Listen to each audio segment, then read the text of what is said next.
2026 and Happy New Year. This is the first study session of the year and I'm excited. We have a pretty packed study session and we have a few executive sessions and one in particular to talk about clerk candidates, which makes me happy. So, Ms. Clerk, could you read items 1, 3, and 5 regarding our executive sessions? Item 1 is noticed as executive session litigation regarding Arizona Revised Statutes, A.R.S. Section 13-4296, authorizing legal action for complaints filed under said statute, and is being held pursuant to A.R.S. 38-431.03, A3, and A4. Executive Session 3 is Maes-Doyle versus City of Tucson et al., Pima County Superior Court, case number C-2024-6158, and is being held pursuant to A.R.S. 38-431.03, A3, and A4. Item 5 is executive session, discussion and consideration of applicants for the appointment to the position of city clerk, and is being held pursuant to A.R.S. 38-431.03, A1, and A3. May I have a motion to go into executive session, please? There's a motion. Second. There's a motion and a second. Any discussion against this? If not, all those in favor, please signify by saying aye. Aye. Aye. Any against? Motion carries. We will see each other back here, 2 hours? Ish? All righty, we'll see everyone in 2 hours. Thank you.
Need a motion to return to study. So moved, Your Honor. Second.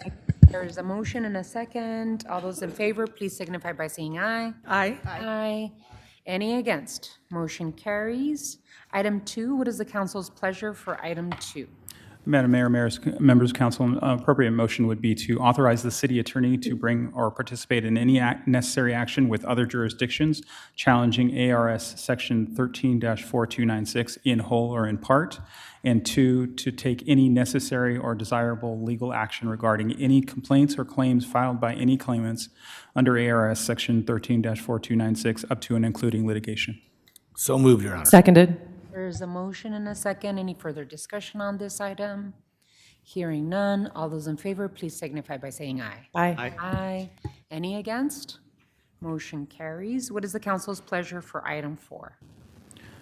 Your Honor, appropriate motion would be to move that the mayor and council authorize and direct the city attorney to proceed as discussed in executive session to include the settlement of this tort lawsuit in the amount of $150,000. What is the council's pleasure? So moved. There's a motion. Second the motion. There's a motion and a second. Any further discussion on this item? Hearing none. All those in favor, please signify by saying aye. Aye. Aye. Any against? Motion carries. Item 6. Your Honor, an appropriate motion would be to proceed as discussed in executive session to proceed with the selection of the next city clerk. May I get a motion? So moved. Second. There's a motion and a second. Any further discussion on this item? Hearing none. All those in favor, please signify by saying aye. Aye. Aye. Any against? Motion carries. All righty. Item 7. Item 7, time has been set aside for mayor and council to receive an update on strategic initiatives related to the fentanyl opioid public health crisis. This is an item that we have been hearing for the last, I would say, 2 years in the city of Tucson. This is something that mayor and council and the Pima County Board of Supervisors have been working on most recently. I want to make sure that, Mr. Manager, we have a presentation and then we can go on to questions and comments from my colleagues. Thank you. Honorable Mayor, members of the council, joining us at the table is Lee Hopkins. She is our Community Safety, Health, and Wellness Resource Manager, and she'll be guiding the discussion from the staff standpoint with an update on these matters. So take it away, Lee. Thank you so much.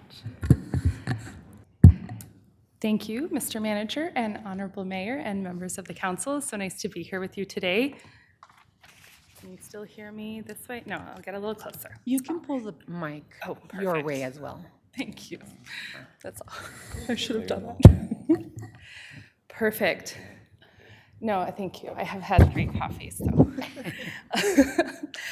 So just to start out, I will review the update that I was planning, but just as we were sitting here, I received a text from one of our care coordinators, and I would love to just really briefly share what that was about.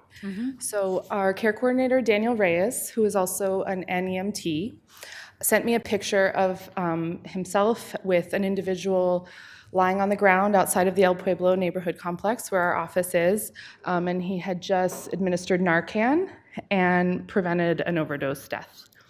And so I spoke with him, and he explained what had happened. Our staff assistant, Christian Kiwis, was heading out of the office complex and had seen this man lying face down. Folks were trying to resuscitate him, and he wasn't coming. And so he called Daniel. Daniel grabbed Isaac Villegas-Durgan, one of our community enrichment coordinators, and Askia Mohammed, one of our housing navigators from the Housing First team, and the three of them went there. Daniel administered the Narcan. The gentleman came to, and in the meantime, Isaac was calling 911, and Askia was kind of watching out, making sure that everyone was safe and everything was under control. The medics came, they took him to the hospital, and he survived. So that's just an example of what we do day in and day out. So for my planned agenda, I'd like to start with just an update on the structure of the Regional Opioid Settlement Advisory Committee and our plans for the 2026 year. So our meetings are switching to bi-monthly every 2 months, and from those meetings we will be receiving updates on the finances and the funds that are coming in. We will be overseeing the implementation of the grants that I'm going to talk about shortly that are out in the community and the hard work that'll be being done by those contracted entities, but also providing kind of evaluation oversight, making sure that things are having the impact they're intended to. And then last but not least, we'll be advancing policy priorities that are identified, where as multi-jurisdictions we can come together and really push the agenda forward on the policy issues that we know are impacting our ability to save lives and prevent addiction. So I will be reporting that back as I receive that information to all of you as well.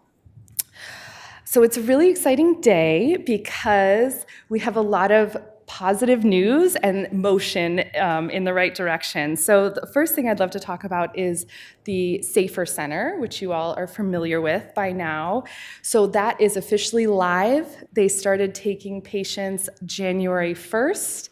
And just today, our care coordinator, Michelle, and she went out with TPD Core this morning on some deployments and took the first 2 patients to the Safer Center.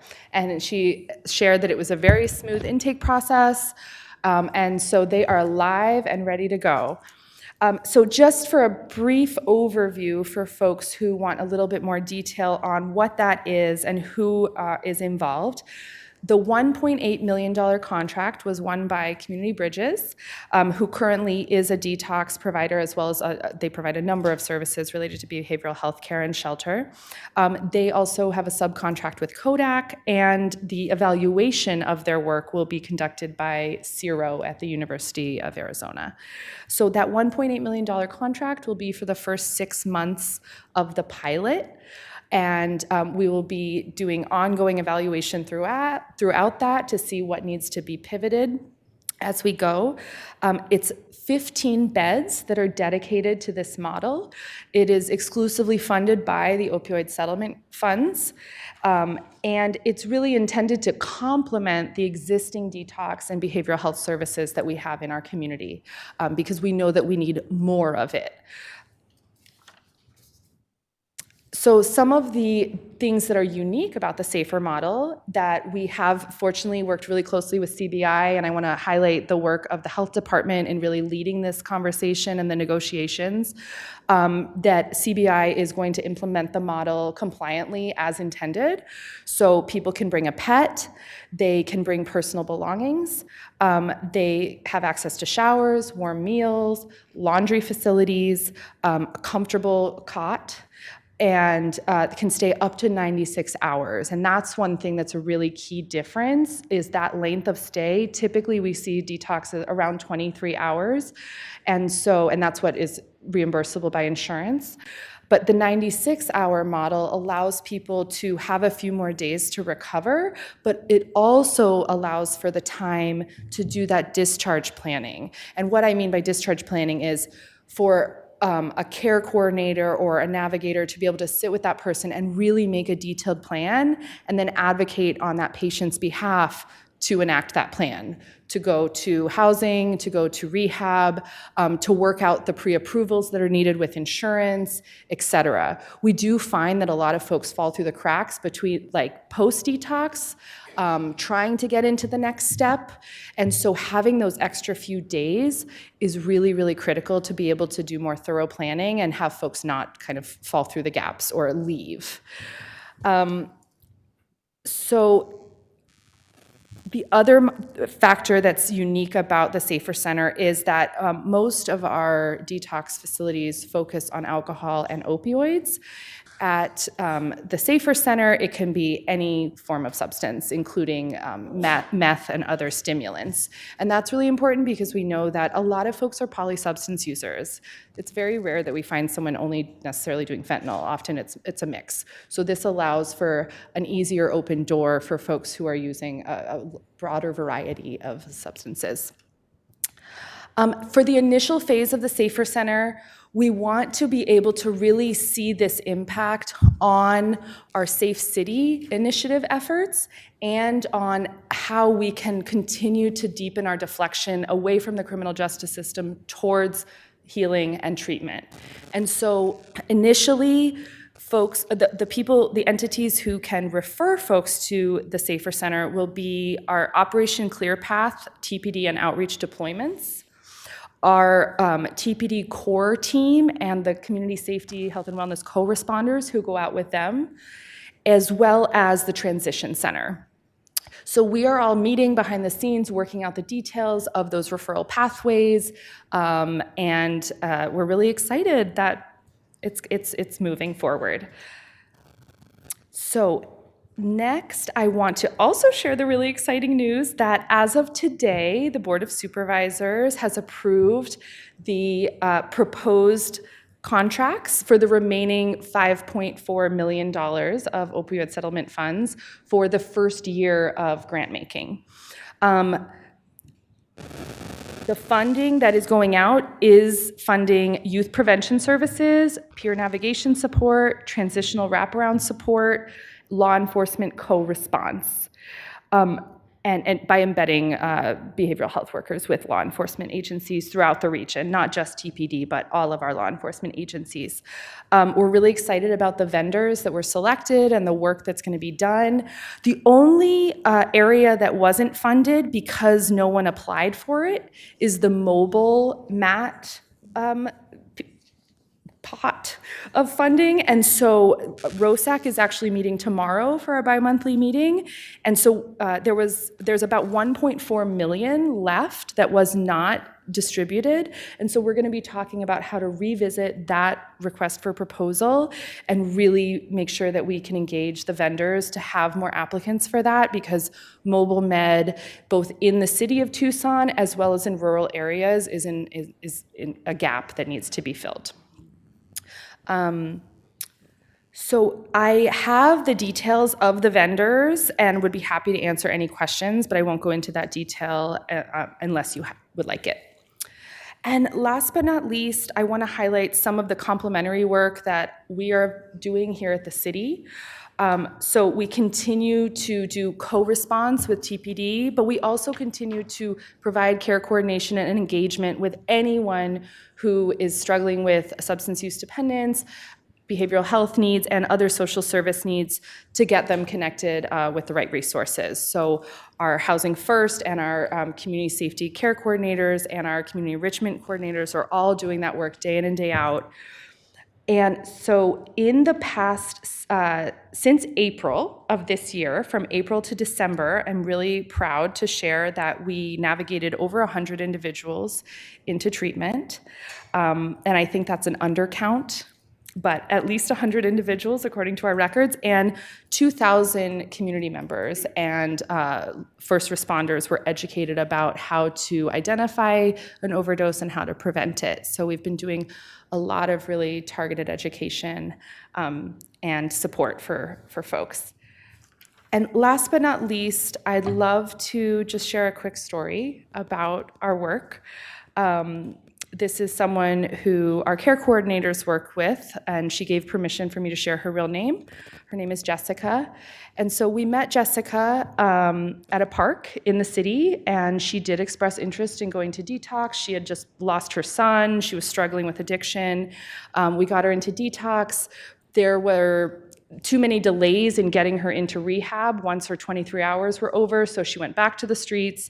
We stayed in touch with her, got her into shelter. She left the shelter. A few weeks later, got her back into another detox. And this is because we continue to provide that peer support and build that relationship and have that trust. So even though she was hitting all these gaps, she kept coming back. And so the last time that she went to detox was successful. She was transferred then to treatment. She was successful in treatment. Then we were able to advocate for her to get into Emerge, where she is receiving housing support and employment case management. She now has a job as a caretaker, and she's in the process of getting custody of her son back. So that is an individual who was supported by our care coordinator, Michelle Keller. Thank you so much for sharing both this really wonderful story and the first more concerning, right? That the work that you all do in our Housing First program, in our Community Safety, Health, and Wellness program, in our multidisciplinary outreach team, the work that you do in partnership with our police officers, is sometimes traumatic and devastating, but the last story really really explains why we do this work. And being able to see the people that we're serving as human beings that have family and have, dreams and aspirations and have a disorder, and substance use disorders is important for me to be able to continue this work. And the incredible amount of work and dedication from our staff is something that I am profoundly appreciative of. You're all on the ground. You all see this firsthand. And, even though mayor and council created these programs and innovated, you're all making it happen. And the amount of need out there is incredible, and that's why using the opioid settlement funds strategically and in a focused approach is so important for me. So thank you so much for the update. Thanks to all of those that do this work day in, day out, from our police officers at TPD, our outreach teams, our care coordinators, our Housing First navigators, each and every person that's involved. I really appreciate the incredible work that you do. That's why I think that these updates are important for all of us and for the community to be able to pay attention to, so that they do know exactly what we do day in, day out. I'm really happy about the opioid settlement funds finally going out into the hands that need this investment. The Safer Center is something that we, the mayor and council, have been talking about for the last, 2-3 years. That we've been saying how important that the opioid settlement funds fund this work. I am looking forward to see how it is all patched together to make it work. I'm really happy about the University of Arizona Southwest Institute for Research on Women, CIRO, getting involved in terms of looking at the metrics. What are the results of this investment into SAFER? I really want to make sure that I put also a thank you to our colleagues on the Pima County Board of Supervisors, and then the members of the ROSAC committee that spent hours and hours and hours in helping make decisions on how we invest these funds. I want to be very clear about the work that we're doing with SAFER in terms of trying to deflect jailing people and putting them through a process of medically assisted treatment and detox, and then connecting them to the other services to be able to deflect that putting people in jail. A lot of people make it sound very easy. Well, just put them in jail, and without really understanding that putting people in jail actually costs a lot of money, and that these investments that we're doing instead, especially with the opioid settlement funds, make so much more sense than just throwing away money that is not really helping anyone. So the goal is to put people through treatment and put them through, give them the help and the resources that they need. I just wanted to talk about the metrics for the investments, especially in the educational pieces, and then directing the funds. I'm thinking about the peer navigation support and the transitional wraparound support and the funds that are being invested in that. I really would like to make sure that we also have a strategic and focused approach, even in the educational pieces, because we've seen through evidence that just investing, even if it's educational investment, just throughout, like just scattering it throughout, doesn't make as much impact as when you focus in the areas of need. So for me, even on the educational pieces, I would like to see a focused investment in areas and neighborhood schools where we have the data that proves that we have the most calls for service, and that we have the most calls for overdose calls coming in, Vivicides, Thrive Zones. These are the areas where we know there's the greatest need, and those are the areas where we should be investing even the educational funds in. Because we know that the youth in these areas are the most vulnerable to falling into opioid use in our community. And the same thing with the peer navigation support and transitional wraparound support. I guess my question is, let's make sure that these investments are being done to supplement the work that the City of Tucson, Housing First, Community Safety, Health and Wellness, TPD, our core teams, our Safe City deployments, that we're really working with Pima County Justice Services to supplement the work that we are doing and where the greatest needs are. I guess that's my observations and my request that we do that. But again, congratulations to Rozak. I'm really enjoying the work that I'm doing and my colleagues are doing with the Pima County Board of Supervisors. I think the more conversations we have about the need and how to strategically invest the opioid settlement money, the better results and the best investments that we're going to see happen. So thank you for sitting at the Rozak and for the update today. Vice Mayor. All right, thank you, Mayor and Lee, for the updates and also for sharing those stories. I think it helps ground why we're doing the work that we're doing. You mentioned the $1.42 million that didn't get awarded for the mobile medication. Have we heard anything from the agencies about why the request didn't line up with the services they could provide? I hope to hear more about that tomorrow during the meeting. We haven't previously, because we weren't able to know the details of the procurement process because it was confidential. So tomorrow in the meeting, that's definitely something that we'll be digging into is why didn't more folks apply? What are the barriers they're seeing?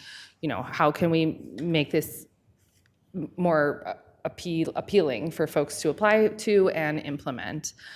Because we know that there's a lot of great providers who could be doing this work. So that is on the agenda for tomorrow. And Yeah, I can because I'm report back. curious too why agencies like SAFE, who've been doing some of that work more recently, wouldn't be one of the agencies that we tap in to help us out.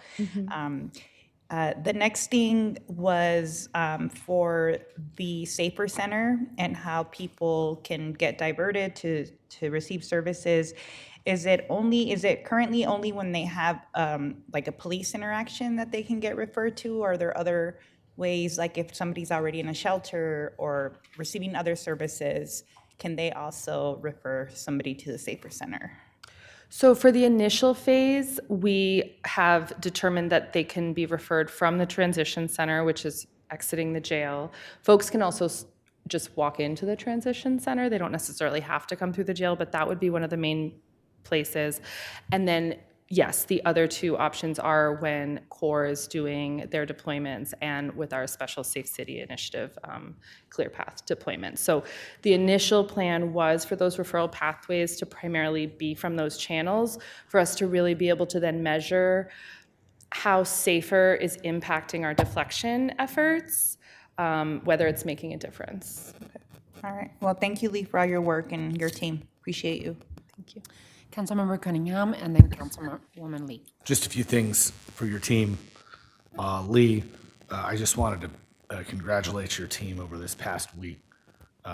We've collaborated directly with them on 3 different cases in our office, and we had really positive outcomes this week.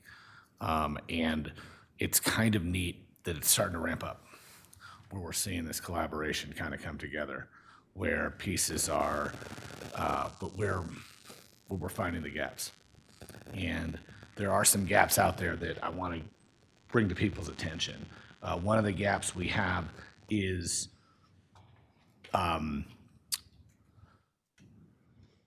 very temporary placement.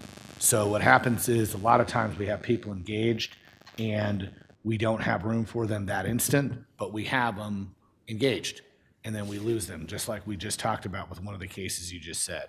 So having 1 day or 2 day respite available with some immediacy is one of those pieces that we need.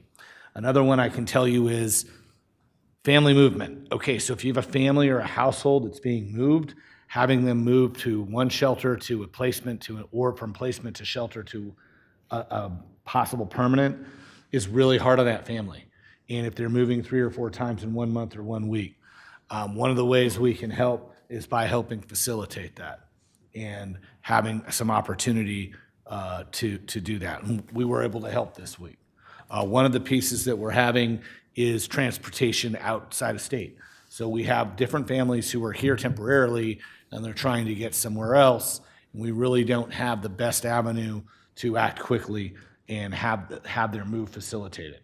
And so we're working on one of those cases like right now out of our office. So I wanted to bring those things up because these were all cases that came up this week that we ran into. Specifically, we had a person who is actually not having some substance abuse issues, but definitely needed some immediate placement to bridge the gap before they got a more permanent situation. And so we were able to help with that. So there's some opportunities to do those things.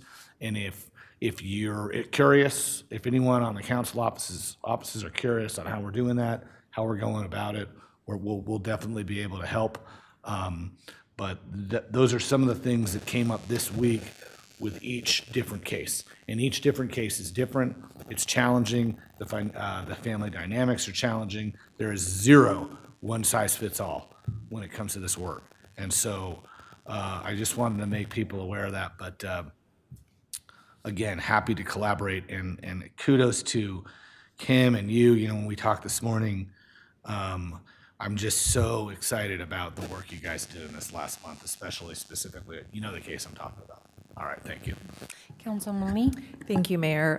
Also want to double down on what the mayor said about metrics. I think that's going to be really, really important to know, what our baseline is, what our targets are, how are we measuring success with these dollars? Because as you've said, Mayor, these are one-time historic investment that can be made, and we have to be very precise and targeted in how we're using this because the money and the time is going to fly by. So I'm definitely with you. I'd be curious to know, now that the board has voted on the other funding mechanism or the other programs, how are we going to measure success with that?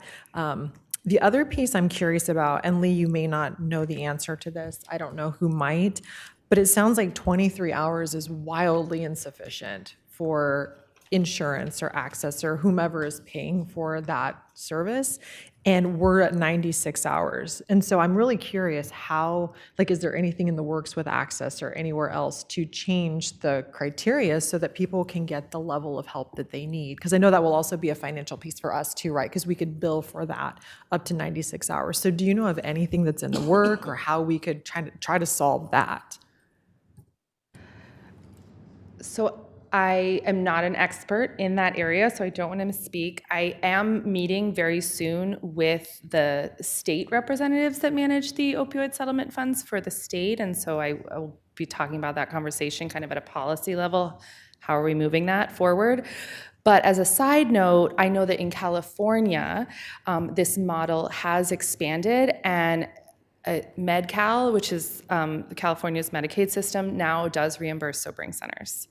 So other states have started doing it, and so we can be on that path. Okay, I'm just saying the legislative session is starting, and if that's something the mayor is saying preach over here, if we can get Laura connected to advocate for that, I think it could be huge for our city and cities across the state. I'd love to solve that.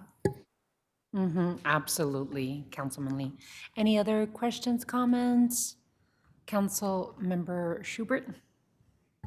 Thank you so much for being here, and I'm just so excited and hopeful about this work that's being done, echoing the appreciation for metrics and measurement and looking for success. And I just want to add on top of that, telling the story to the community.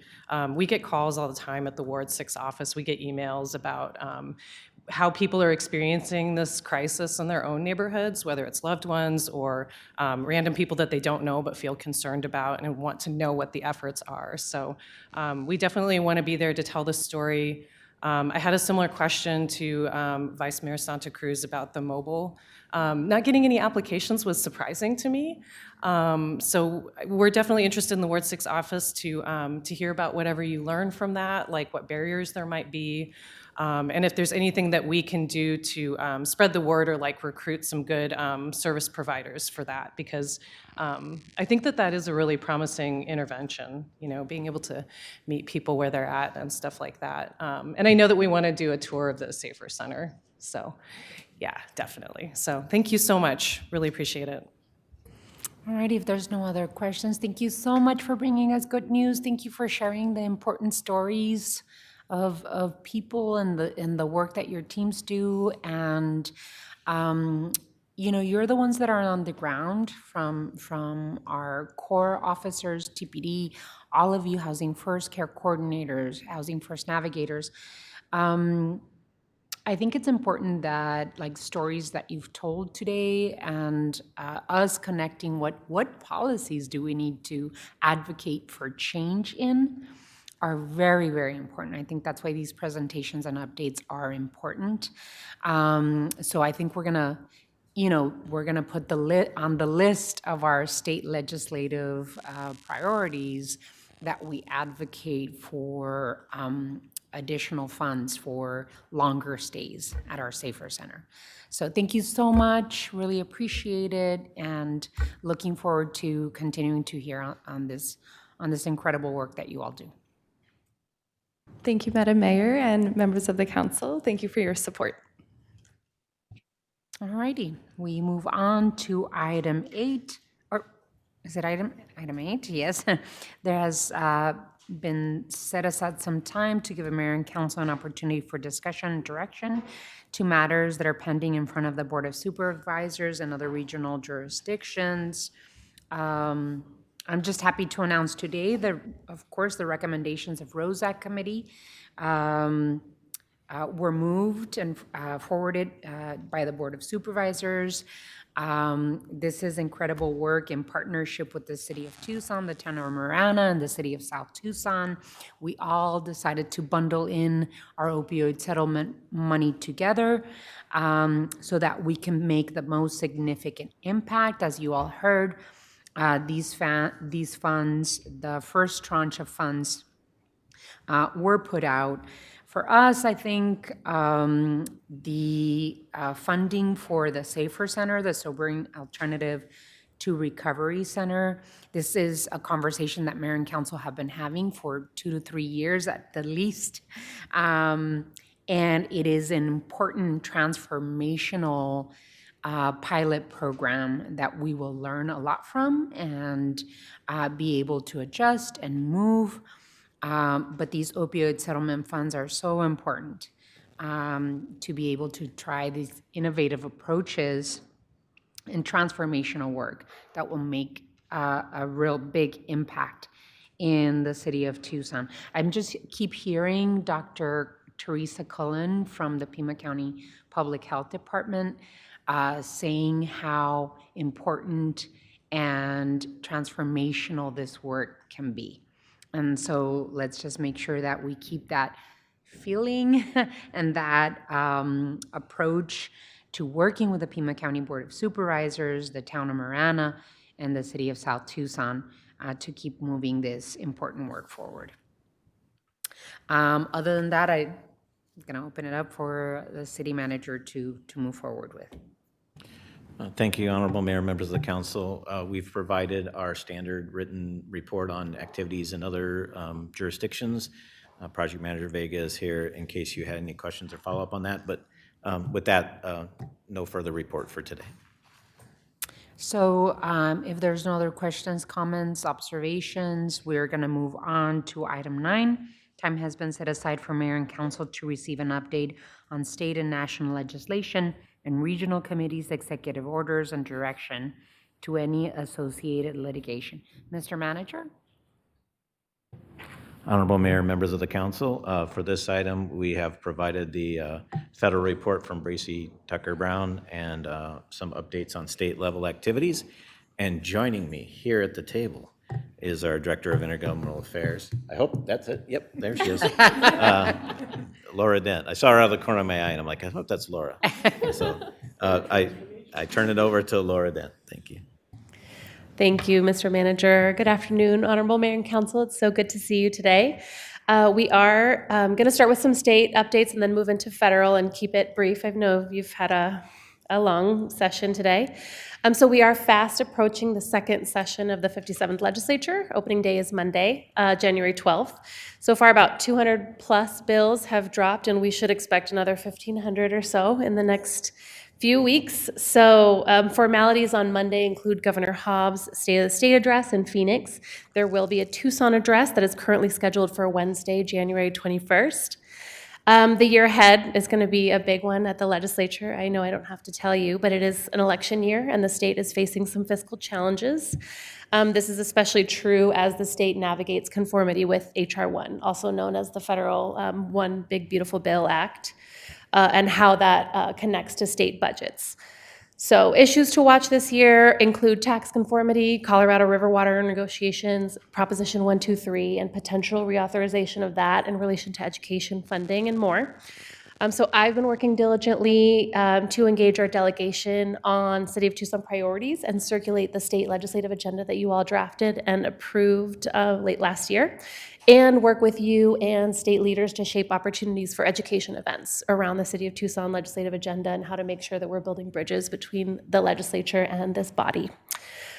So I'm seeking alignment on our legislative agenda and introduced bills, and I'm looking forward to keeping you and staff engaged on progress in the coming weeks and months. I'll also add briefly on a federal update. This week, Congress could vote on a discharge petition to extend Enhanced Affordable Care Act premium subsidies.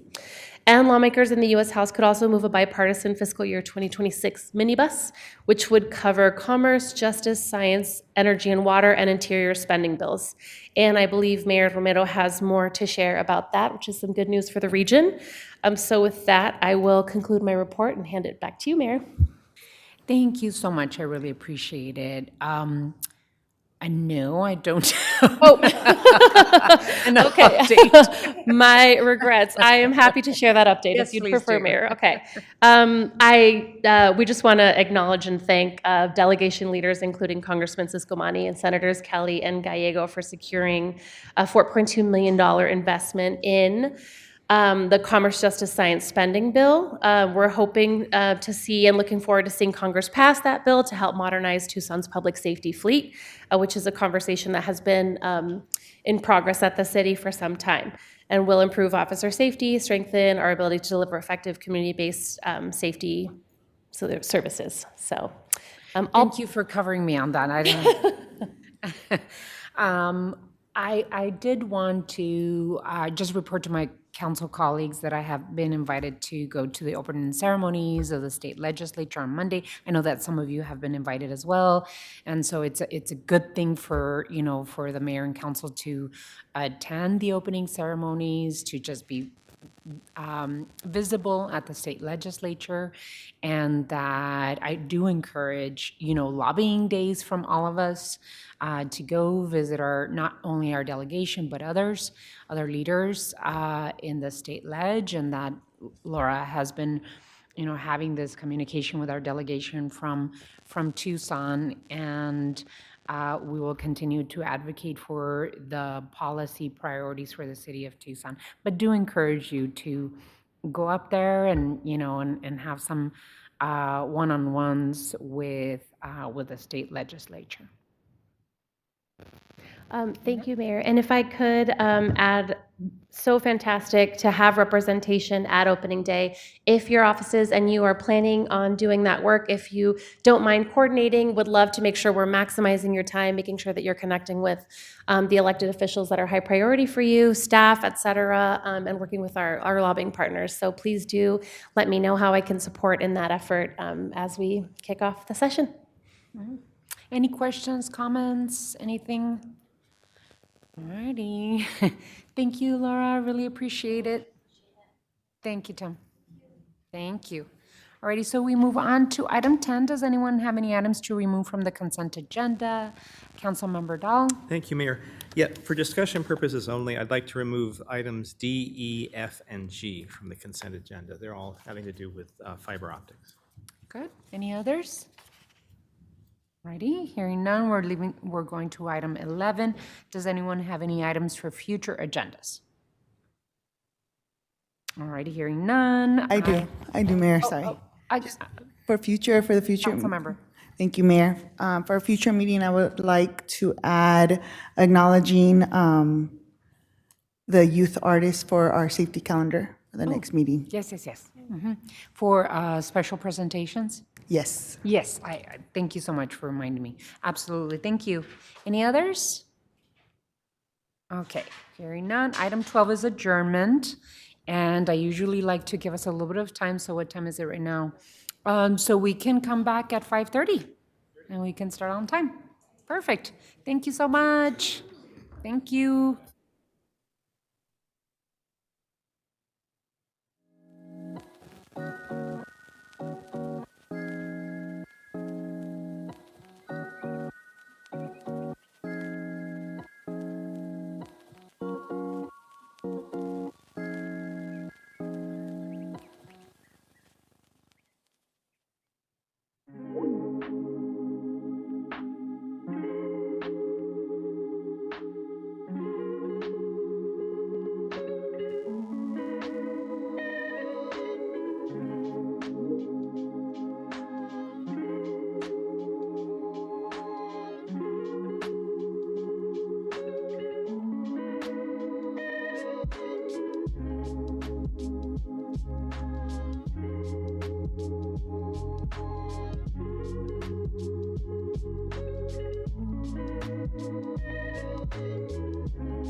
Council will stand in session.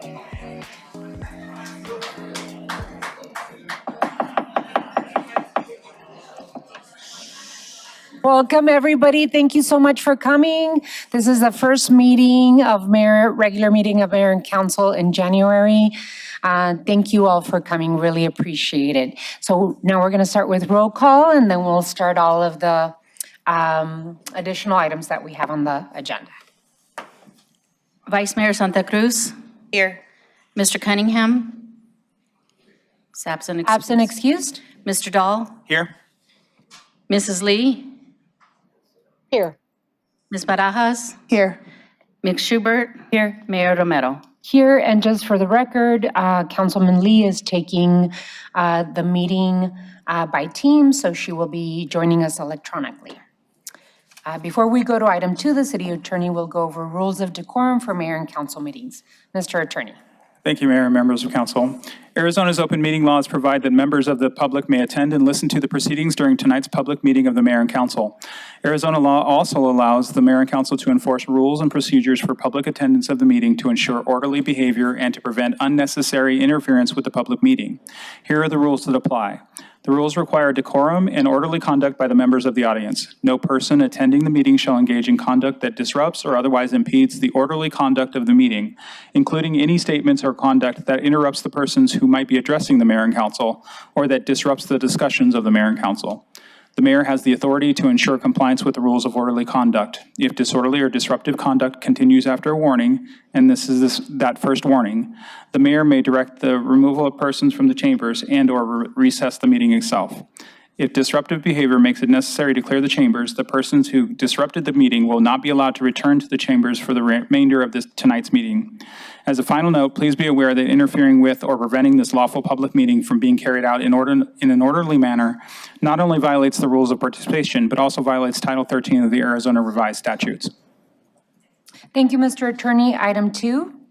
Invocation, Pledge of Allegiance, and appointments to boards, committees, and commissions. The invocation will be given by Pastor Larry Munguia of the Sober Project. After the invocation, I ask that you remain standing for the Pledge of Allegiance. Miss Mayor, City Council, Happy New Year. How are you? Man, relax, take it easy. 2 or 3 hours, we'll be done. It's always a privilege and a pleasure to be with you guys, and being the first one in 2026 brings me back to 2020, because I was at the first meeting of that year. We had it in a weird office in the back with some paper and plastic, and COVID was starting, and they snuck me in there to pray. And I was thinking about that today. We've come a long ways. Our city's come a long ways. Pretty grateful for what you guys have been doing. So if you're so inclined, bow your heads. Lord, we come to you. And we are grateful to live in a world that you've created. So we'll start there. We pray for this world. We pray for our nation. We pray for our state, our county. Now, Lord, we pray for our mayor and city council. Lord, I pray that they come to you for wisdom and knowledge and insight. They come to you for the hard questions. I ask you, Lord, to breathe into them the truth.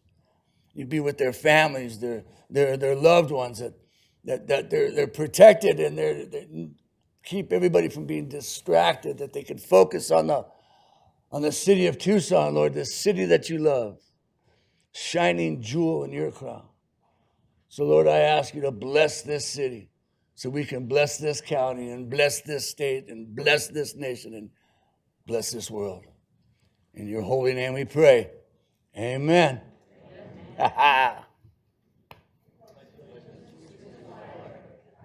States of America, to the republic for which it stands, one nation, under God, indivisible, with liberty and justice for all. Well, again, you guys, thank you. Stay Thank warm you. Tomorrow. I think tomorrow's winter. We're going to Yeah. have it for about 24 hours. Enjoy the winter. Thank you so much, Pastor Munguia. Thank you for gracing us with your presence. Item 2C and item 2 D are presentations. Our first presentation of proclamation today will be to proclaim January 19th, 2026 to be the Martin Luther King Jr. Day. I have incredible special guests for this presentation. And if you'd like to join me at the podium, Larry Starks of the Tucson Juneteenth Festival Board, and the board president, Rose Talton, Tucson Juneteenth Festival Board member, James Christopher, chairman of the 36th Annual Martin Luther King Junior Breakfast, Lovely Ganthier, representing NAACP, Tucson Chapter, and Loda Phi, Lambda Sorority, Advocacy Chair for the League of Women Voters, IMU 360 Board Member, Bernice Vanover, Co-Chair of the Pueblo Gardens Neighborhood Association, Bob and Beverly Elliott, founders and executive directors at the African American Museum of Southern Arizona, and staff members, Joshua Sanders and other members of the Mosaic Order, Venetia Kerr, President and CEO of United Way of Tucson, Adiba Nelson, U of A MLK Student Space, and any other amazing community members that are joining us for us to receive this proclamation. Please join me up there.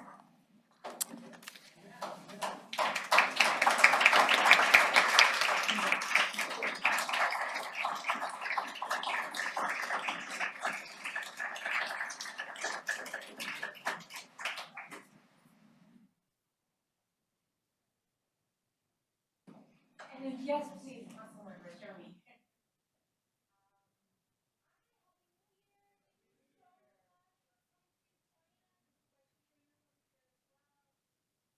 And who would like to hold this? Maybe Bob, because you're really tall.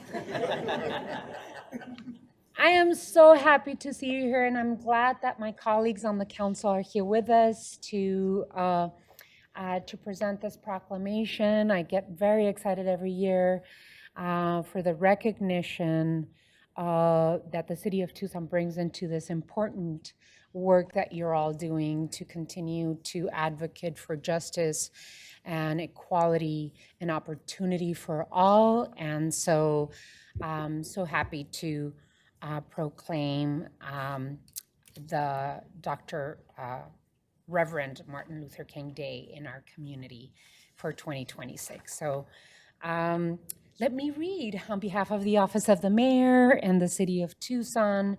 Whereas Dr. Martin Luther King Jr. devoted his life to advancing equality, social justice, and opportunity for all, and challenged all Americans to participate in the never-ending work of building a more perfect union. And whereas his efforts to achieve the blessings of liberty and social, political, and economic justice for all, regardless of race, religion, or creed, were and are supported by all who love freedom. May his teachings continue to guide and inspire us in addressing challenges in our communities today and tomorrow. And whereas millions of Americans have been inspired by the life and work of Dr. Reverend Martin Luther King Jr. to serve their neighbors and communities on the King holiday. And whereas serving on King holiday is an appropriate way to honor Dr. King, meet local and national needs, bring people together, and strengthen our community and our nation. Whereas MLK Day projects are being organized by nonprofits, community organizations, and entities, including MLK Celebration Tucson Committee, Goodwill of Southern Arizona, NAACP Tucson Chapter, Tucson Juneteenth Committee, Pueblo Gardens Neighborhood Association, Sugar Hill Neighborhood Association, American Red Cross of Southern Arizona Chapter, Girl Scouts of Southern Arizona, Service for Peace, Tucson Service Learning Group, among other amazing community groups. And whereas Tucsonans have an opportunity to participate in events throughout our city on King Day of Service, January 19th, 2026, as well as support ongoing volunteer needs and commit to meaningful service throughout the year. Now therefore, I, Regina Romero, Mayor of the City of Tucson, Arizona, do hereby proclaim January 19th of 2026 to be Dr. Reverend Martin Luther King Jr. Day in our community. Thank you so much. Congratulations.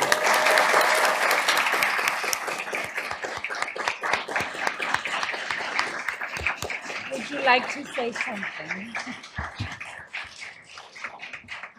On behalf of the Martin Luther King Jr. Celebration Committee 2026 and all of those who are standing with us today that represent different organizations all celebrating this great day. First, I want to thank the City of Tucson for its decades of support for the Martin Luther King Jr. weekend and all events that take place at that time. Our events this week, our theme for this year is Building a Community, Uniting a Nation, the Nonviolent Way. We want to encourage our community to come out on Friday night at the Grace Temple Baptist Church. The IMA has its Martin Luther King Jr. celebration. That's Friday night, January 16th. January 17th at the Boys and Girls Club is the prayer breakfast for the MLK weekend. And then we're asking all churches on Sunday, just this Sunday, to have a message on justice and civil rights. And then, of course, on Monday, we're asking everyone to meet us at Reed Park at 10 o'clock. And we're going to walk the perimeter of the park, and then we're going to come back and we're going to have festivities until 3 o'clock. So thank you, Madam Mayor. Thank you, Councilman. Thank you, Councilwomen, for this great celebration that we are anticipating. And thank you for your support down through the years.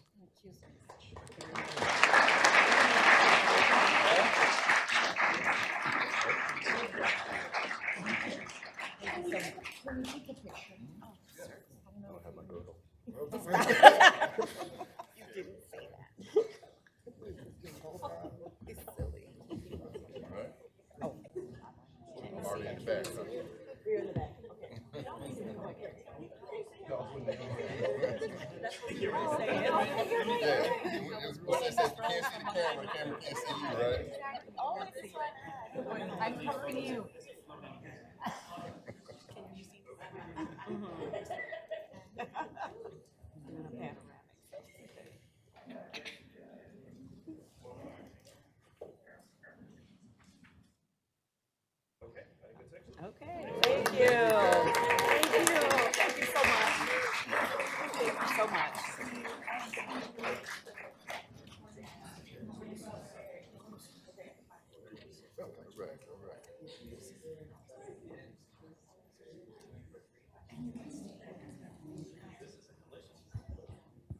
And this one is equally important and wonderful. We are celebrating the 10th anniversary of Tucson's designation as a UNESCO Creative City of Gastronomy. And so you all notice the white coats here and the chefs. I asked them if they brought us all food. They said no. So I would love to invite the Tucson City of Gastronomy staff to join us up here. Jonathan Mabry is the Executive Director, Paloma Granados, Program Manager, Clinton McCall is the Philanthropy Advisor, and then our very own Tucson Chef Ambassadors, Pablo Valencia, Mateo Cancio, Angela Garcia, Devin Sanner, Kelsey Bartholomew, Matthew Cable, and Jenna Grigolski. Please join us up here. Please join us up here with the staff and any board members. And TCOG board members, Janos Wilder, which is the president. I don't know if Felipe Garcia is here with us. Joe Lessard, Kelly Wee, our very own City of Tucson, Kelly Wee, Erica Mitnick, and Chris Mozzarella. Please join us up here. Please join. Don't be shy. Come on.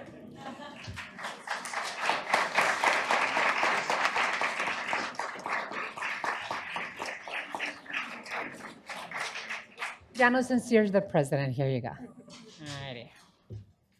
And if anyone over here wants to join us on this end. So I just want to let you know that as the mayor of Tucson, I represent Tucson throughout the country and sometimes have the pleasure and honor to represent Tucson throughout the world. And some of the first things that I talk about Tucson is our amazing culture, history, heritage. But I also mention that we are, and we're the very first city of gastronomy in the entire country.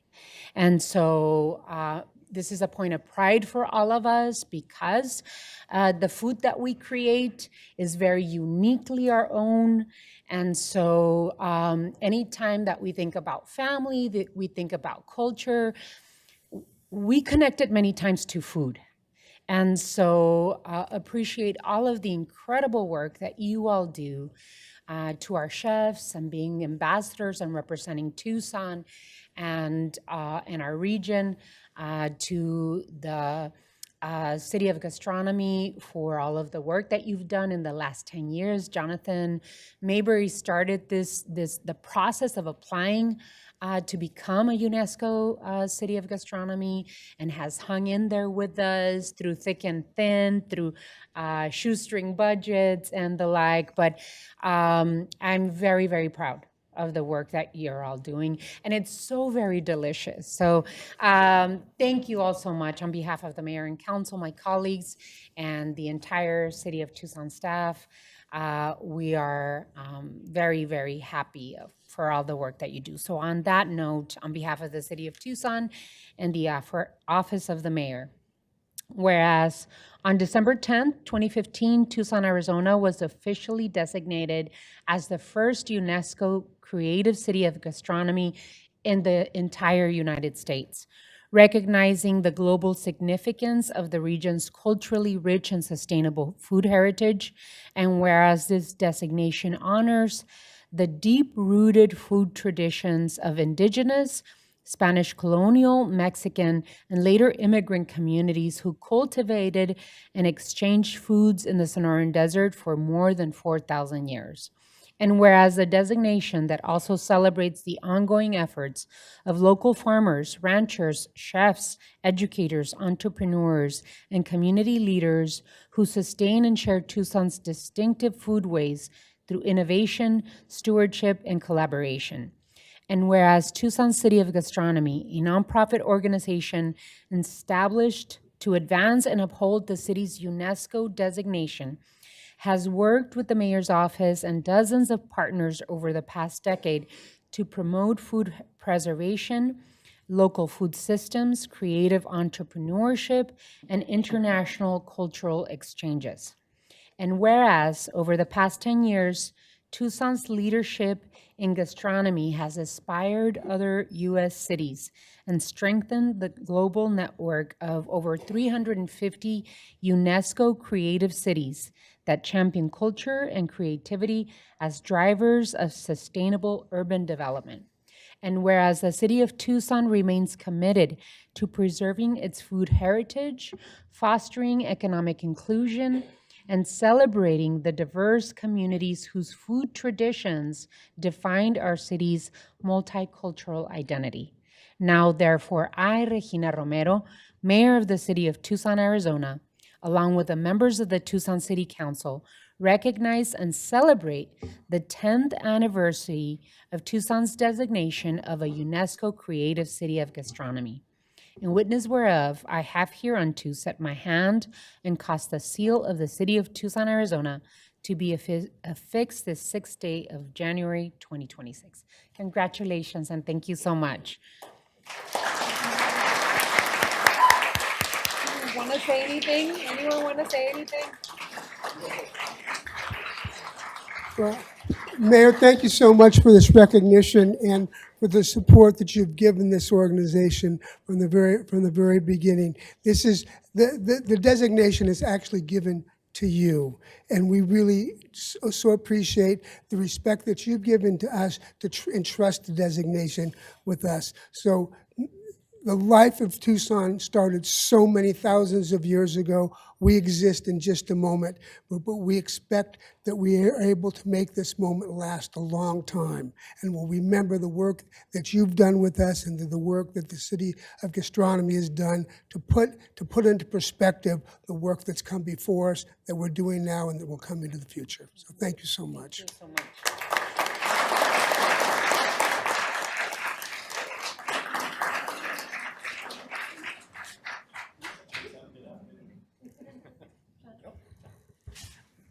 I just want to thank the mayor and the council members for supporting our work. And yes, this designation has had significant impacts in terms of tourism and generating business activity for locally owned businesses and showcasing the producers of our food heritage. But what I've really noticed over the last decade is this designation has made Tucsonans very proud.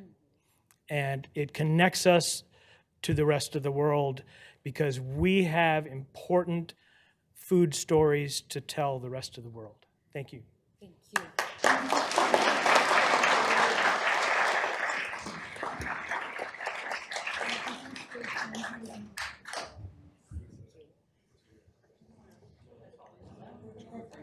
Jonathan. Absolutely. Someone's got to hold the flag.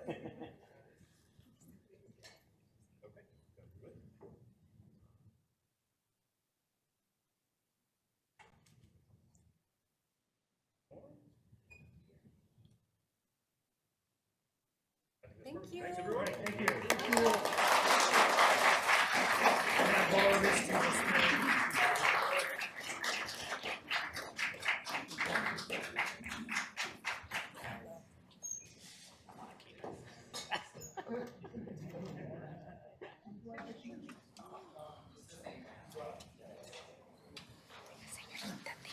Much.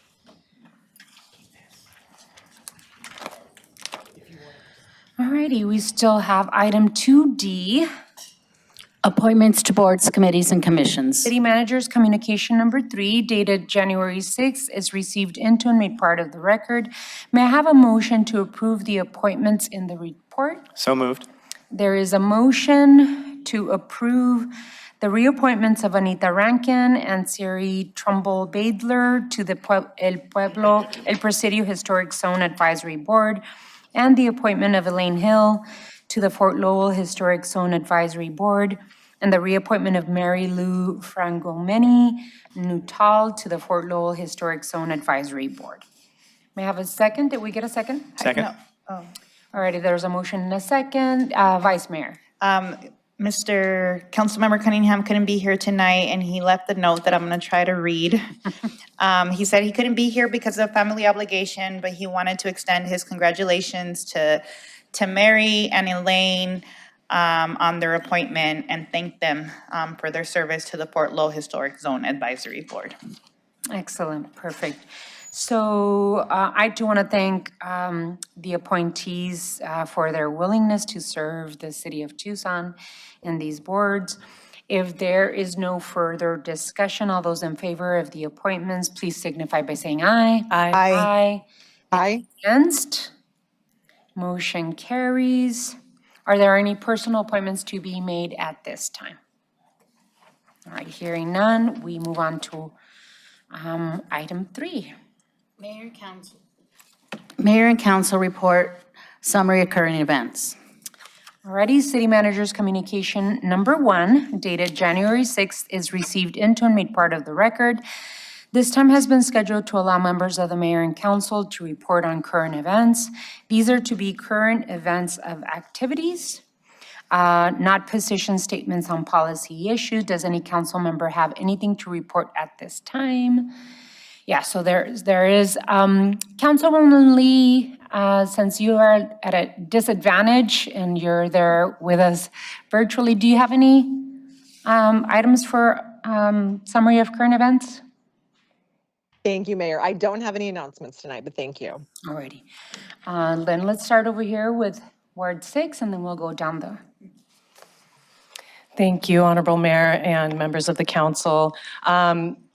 Just a few things that we highlighted in our recent Ward 6 newsletters, some current events from the past. We attended a Jobs with Justice event with local Starbucks organizers. So just wanted to say that if you're interested in connecting with local organizing efforts, that support is here in Tucson. We also got together and packed food boxes for needy families with IAFF Local 479, which is the Tucson Firefighters Association. And I attended the Holiday Express at the historic train depot at the Southern Arizona Transportation Museum. In national current events, Zohran Mamdani was inaugurated on January 1st. This is significant both for Democrats and for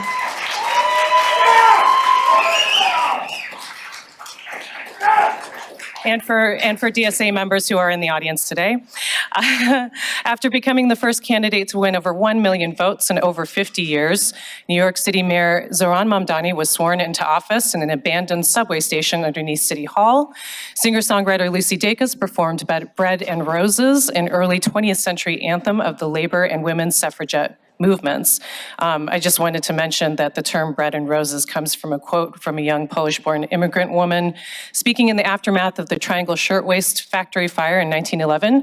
She said, quote, "The worker must have bread, but she must have roses too."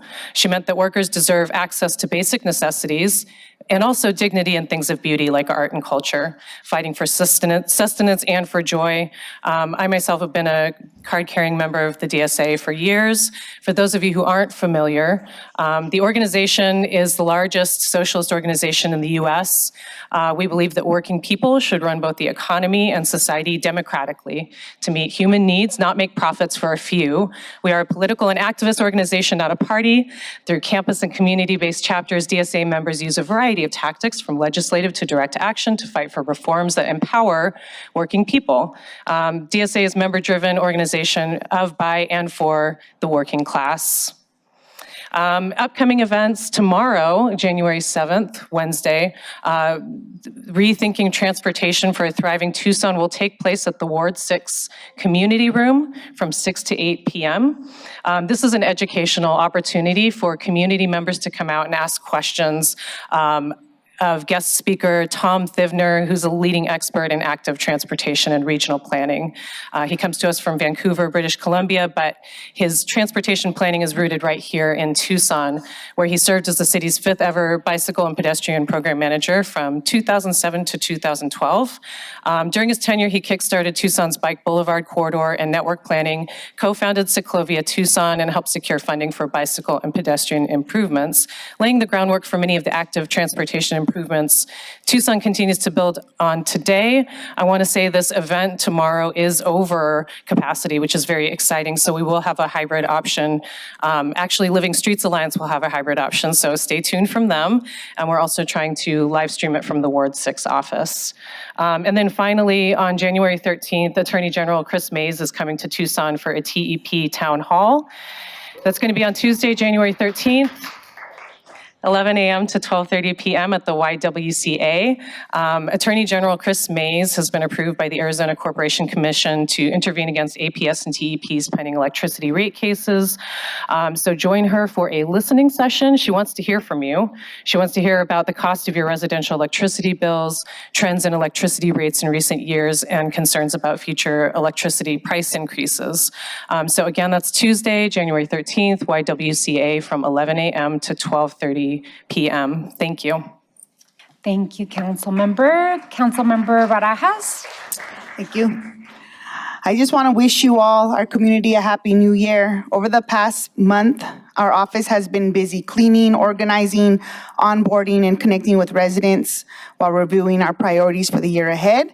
Last night, I attended my first neighborhood association meeting with South Park and looking forward to engaging with more neighborhoods as the weeks to come. And in the next couple of weeks, please look out for our 2026 safety calendar. Ward 5 has been working with our local schools annually for over a decade, featuring elementary school artists from both Tucson Unified and Sunnyside Unified School Districts. Also, please save the date for Thursday, February 19th for our open house at the Ward 5 office. This will be an opportunity to visit with our entire team, some of them here in the audience, and also to see our office firsthand. And it will be a way to kick off for rodeo, for the Fiesta de los Vaqueros, which will be in the following week. So thank you all. Councilmember Dalton. Thank you, Mayor. Two quick announcements. Saturday, January 17th, Day of Connection at Danny Lopez Park, 4300 North Silverbell Road, from 9 a.m. to noon. There'll be food, music, fun, and service, including picking up litter and invasive species removal. And there'll be a bunch of groups participating, including the United Way, Pima County, Watershed Management Group, the UA Co-op, and Tucson Bird Alliance. My colleague, Paul Cunningham, asked me to give an announcement for him as well. Lori Pumphrey, our head of code enforcement, retired this week after a long career serving our city. So much of the work we do as council members is answering concerns from citizens about their neighborhoods, and Lori was who we called on to get those concerns addressed. My staff worked closely with her, and she was willing to come out and meet with constituents, sometimes on very thorny issues. I'd like to thank her for her work on behalf of my staff and colleagues. Thank you, Mayor. Thank you, Councilmember. Vice Mayor. All right, thank you, Mayor, for letting me go last this time. Saturday, January 10th from 9 to 11 a.m., join Tucson Clean and Beautiful for neighborhood tree planting in the Elvira neighborhood. Help plant the future by creating shade and building a healthier, greener community. Volunteers are needed to support this hands-on tree planting effort. You don't need experience, just a willingness to help and connect with neighbors. The meetup location is El Vado New Hope Park at 801 West Calle Medina. What to bring: some closed-toed shoes, hat, sunscreen, and a refillable water bottle. On Sunday, January 11th from 9 to 11, join us for our BCC Burros bike ride. That happens the second Sunday of each month. It's a fun, family-friendly morning bike ride. Enjoy free burritos from Los Jarritos, music and community connections as we pedal together for accessibility and connection. This is in partnership with FUGA, Familias Unidas Ganando Accesibilidad. We meet at the Ward 1 office at 940 West Alameda Street at 9 a.m. And then on Monday, January 12th from 4 to 5:30 p.m., in collaboration with FUGA, join us for the Westside Connections, Calles con Sapos, also translated as Streets with Safety. This is in partnership with Tugo. We're gonna be doing a barrio walk. So walk the neighborhood with us and share your thoughts on where Tugo Bike Share should go next on the west side. This is an opportunity to explore the area, review potential station locations, and connect with neighbors while helping shape more accessible and connected streets on the west side. We will be meeting at Subida Health at 1227 West St. Mary's. And then on Saturday, January 17th, from 9 to 11 a.m., join Barrio del Rio Neighborhood Association for a community cleanup.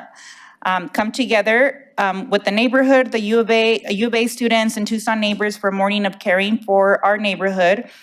We'll be cleaning key spots throughout the historic area, including the disc park, the community garden, the bikeway, and community center grounds. It's a great way to give back and make a positive impact on the west side. We will be meeting at the El Rio Neighborhood Center at 1390 West Speedway Boulevard. Thank you. Thank you, Vice Mayor. And for me, I just wanted to add my words, more of a tragic side. On December 26, 2025, Juan Cristobal Flores and a coworker were shot at the Valencia Goodwill while doing their jobs. Juan tragically lost his life to this act of senseless gun violence. Juan was a beloved member of our community. He was a University of Arizona student, a gifted opera singer, member of his church choir, and a beloved member of our community. Way too young to have lost him to this horrific, horrific tragedy. I want to extend my deepest condolences to the family and the victims and every single Tucsonan mourning his loss.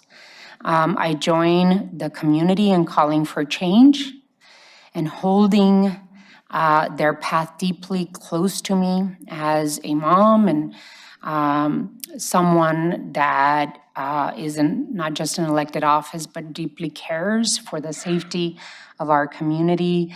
I extend my condolences, and as mayor, I'm committed to continuing addressing gun violence, not just in the city of Tucson, in our region, in our state, in our country. Gun violence has become way too common in our country. And besides the work that the city of Tucson is doing with our VIVA initiatives, working with TPD, targeting gun violence hotspots, and with community safety, health, and wellness, providing support to neighborhoods with community-based violence interruption, I will continue to advocate for gun law reforms, working with our congressional delegation, with our state legislature, in Tucson and at every level of government to stop this strategy from occurring, not just in our city, in our state, but in our country. With that, we move on to item 4. City Manager's Report, Summary of Current Events. City Manager's Communication Number 2, dated January 6, is received into and made part of the record. This time has been scheduled to allow the City Manager to report on current events. Mr. Manager. Thank you, Honorable Mayor. Just 2 quick things for tonight. One is it's that time of year where you might have a fresh cut Christmas tree. And this is a reminder that Tucson does have the Tree Cycle program, which is available to help you turn in your tree into something greener after the holidays. If you take it off its stand and take off the lights and tinsel, there are drop-off places where you can put your bare tree. These Tree Cycle locations are listed on our website. So please go to tucsonaz.gov to find a place to dispose of your bare tree and turn it into something nourishing for the future. And despite the weather we've had recently, we do have some colder winter ahead, so we do have our Operation Deep Freeze that will go into effect. This is a severe weather emergency shelter for people experiencing homelessness. Operation Deep Freeze goes into effect when weather predictions are for overnight temperatures of 40 degrees or lower with rain, or 35 degrees or lower without rain. And when wind chill factors indicate a health hazard from exposure. You can also monitor our website, tucsonaz.gov, to see when those locations open and where they're located. Thank you, Mayor. Thank you, Mr. Manager. All righty, item 5. Liquor license applications. City Manager's Communication on Number 4, dated January 6th, is received into and made part of the record. Ms. Clerk, please read the liquor license agenda. Your Honor, on the evening's agenda, we have 2 applications for new licenses and 4 special event applications. All applications are in compliance with city requirements, so an appropriate motion would be to forward items 5B1, 5B2, and 5C1 through 5C4 to the State Liquor Board with a recommendation of approval. May I have a motion, please? So moved. Second? There is a motion and a second. Any further discussion? Hearing none, all those in favor, please signify by saying aye. Aye. Aye. Aye. Any against? Motion carries. Item 6. Call to the audience. Ms. Clerk, do you have any announcements for call to the audience? Yes, Your Honor. At this time, the public is allowed to address the mayor and council on any issue except for items scheduled for a public hearing. Call to the audience will last for 30 minutes, and speakers are limited to 3-minute presentations. When you're called up to speak, you come up to the mic. The green light will turn on when you begin speaking. It will turn yellow and beep when you have 30 seconds left of your allotted time. When your 3 minutes are up, the light will turn red and the timer will begin beeping again. At that time, please immediately conclude your remarks. Thank you. Our first speaker will be Rachel Kale.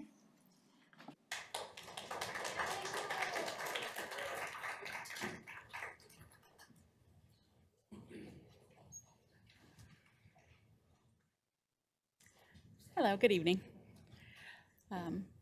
Anna, Liz, I'm going to say this. After almost 18 years here with the city, I've decided to no longer work here.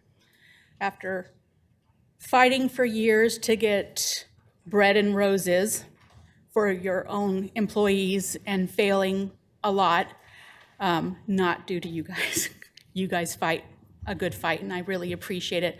There are a lot of good employees who are very undervalued in this city. So before you start giving away things to everybody else, start thinking about your own people first. I am going to leave the city of Tucson completely based on the way that the city is going. I do not believe in free buses because all it is dangerous.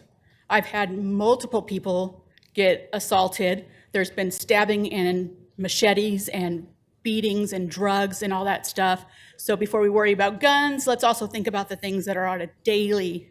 I think there was a stabbing today, a couple hours ago. Every day there's something new of someone being murdered or stabbed, assaulted. I knew Juan because I used to take things to the Goodwill all the time. Great guy, unfortunately no longer with us due to violence. I worked downtown, or did until today. Today was my last day. The amount of drugs that are in and around City Hall, downtown, everywhere, it's ridiculous. And you guys need to be working more on that than worrying about who's going to be mayor of some city, state, somewhere else, or what country had somebody disposed who shouldn't have been there in the first place because they lost their election. You really need to worry more about this city and taking care of the people who pay the taxes and who deserve to be taken care of in a safety and well-being form, not just given free stuff. I also unfortunately disagree with you guys having control of the power. I don't think you guys will use it properly.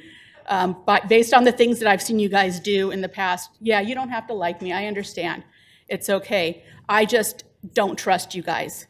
And you've proven it over and over again.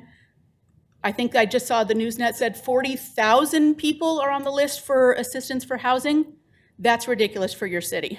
And I can tell you there's quite a few people within your employment that would qualify for that. And you need to start working within before you start working without. That's my opinion. I'll miss you. I'll talk to you guys later. Bye. Thank you. Jason Jensen. Jason Jensen. Well, I guess I'm going to have to disagree with her. I moved to Tucson back in March of last year, and I think the free transportation system is one of the greatest assets I've ever seen any city have. I don't understand how bus fares improve safety and security. What they really do is they create one higher step ladder for people to get back on their feet. Recently, one of the last years, the bus system cost about $150 million and provided about 17 million rides. That's $8.80 per ride. That's not even competitive with Uber. But the benefit is basically on parents' patrie authority of the state. This state and this city, unlike most, they don't get 117 degrees with dangerous temperature, heat stroke, stuff like that. They don't have that problem. I'm from Omaha, Nebraska. I've never experienced anything like it in my life. And I was basically made homeless in June. And if the bus wasn't free, I'm not sure I would have made it. There's a Facebook forum called Tucson Crime-Free Coalition. So anybody who subscribes to their rhetoric that the solution is bus fares, it's never going to cover the entire cost. There's 550,000 people in this city, and that means that they pay $270 a year for free transportation. You can fall really fast from grace in this country based on economic wind shifts. And that bus system, that ability to move around the city is a lifesaver. So instead of listening to the coalition, look at the future and the trends today. For the same amount that you paid $350,000 for 3 officers, 25 hours a week, you could have implemented interconnected bus video systems, artificial intelligence. It could be listening to the conversations on the bus, and it could be prioritizing responses. And that money could have went towards coexisting with more officers with cruisers on the road, which overlap the bus routes so they can easily respond to situations. Thank you, sir. June Williams. June Williams.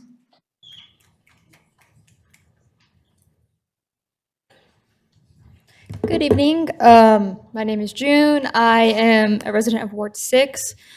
I just feel like with the news of, Project Blue moving forward and the potential data center Marana, I think it's, high time that we have, take control of our future and we move forward with the public utility.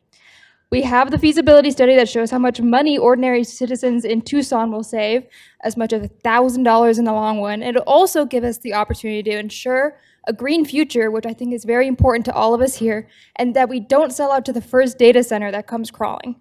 We can see the damage that private utilities can do to local ecosystems. The fires in California and Hawaii are huge, number one. It also, TEP has kind of disregarded their whole promise to do the green energy. They bought that natural gas plant in the other state. Locking the people of Tucson in a protracted franchise agreement seems silly when we have a very real option to ensure that we have a green energy and safe solutions. Not only does the feasibility study support the public power option, but the last year has shown us that the people are fed up with TEP. TEP decided to raise rates 14% after raising them 10% in 2023. The parent company, Fortis, brags on their website they have $75 billion in assets. TEP exists solely to extract profits from this community and then funnel them to Canada, not Tucson. If we have a utility whose goal wasn't solely to extract profit, we might have the ability to address the affordability in this city, which is going up and up. I saw a $7 bag of tortilla chips today, hint of lime, for $7. When we have the chance to take control of our needs, we should not let them get ransomed back to us by some Canadian multinational company.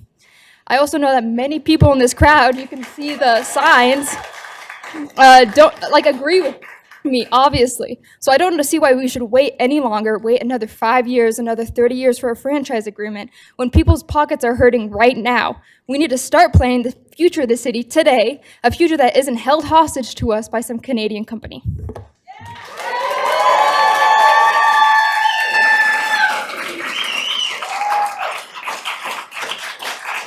JP Salvatierra. JP Salvatierra. I saw him. There you go. JP.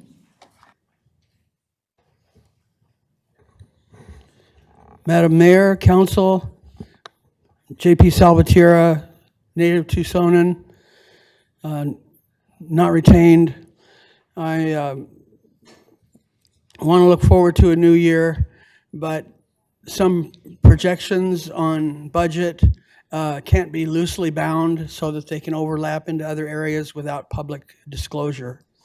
We have a doctrine of public trust, and that dictates full public disclosure, engagement, and reciprocity. The democratic representation is foiled when only stakeholders, and those are what we loosely term as the people that are in these virtual meetings. They're not the public. They're people with a vested interest, financial interest. So we've lost our direction here. When virtual hearings are not always hybridized, and when executive session pre-approves public meeting voting that excludes full public disclosure. When mayor and council overrule vehemently professed public needs and agenda that's already been decided upon. It's like we're never given a seat at the table. It's always an afterthought. We're not your children. We deserve equal representation and your reciprocity in all our engagement. And that goes for the executive sessions that we have no idea what goes on. Who made what deal with who? When the non-disclosure agreement is made and it's incomplete, because we should have the right to approve what our represented delegates, you, create and amend for us. So that if you don't follow our dictate, we can override your decision. And that's something that I'm working on that'll come in the future. Tucson Electric Power will always dictate what we do in our city. It will allow how many murder poles are adjacent to our curbs, how many people get killed in the streets. We don't have prior approval. There's going to be a declaration of an emergency for fiber optics. We should be running that fiber optics. We should be involved in leasing that and owning it and not paying for it again and again and again. Mr. Salvatierra, thank you. I appreciate it. Ben Lucero. Ben Lucero.